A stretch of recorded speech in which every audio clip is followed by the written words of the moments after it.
নির্বাচন নিয়ে বিস্ফোরক মন্তব্য করলেন জনপ্রিয় অভিনেত্রী আজমেরী হক বাঁধন। নিজেই জানালেন 2018 ও 2024 সালের জাতীয় নির্বাচনে তিনি কারসাজির সাক্ষী ছিলেন, এমনকি অংশও ছিলেন।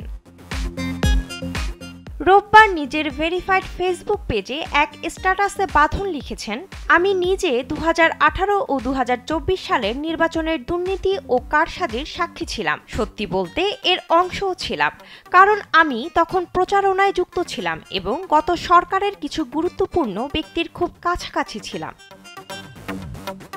তিনি বলেন, ক্ষমতাসীন দল কিভাবে প্রতিটি প্রতিষ্ঠানকে নিজেদের স্বার্থে ব্যবহার করছে তা তিনি কাছ থেকে দেখেছেন। তার ভাষায়, এটা ছিল অন্যায্য, অনৈতিক। স্যান্ডেলিনা সো, রূপচর্চায় আভিজাত্য।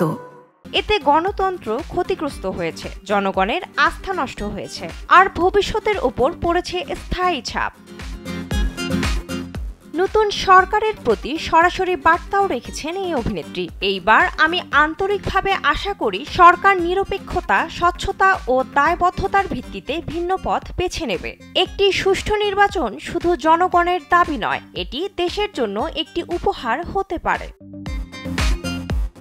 শেষে বাঁধন লেখেন, আমরা স্বচ্ছতা প্রাপ্য, জবাবদিহিতা প্রাপ্য, আমরা এমন একটি ভবিষ্যৎ প্রাপ্য যা সত্য দিয়ে গঠিত, কারসাজি দিয়ে নয়। বিনোদন ডেস্ক, কালবেলা।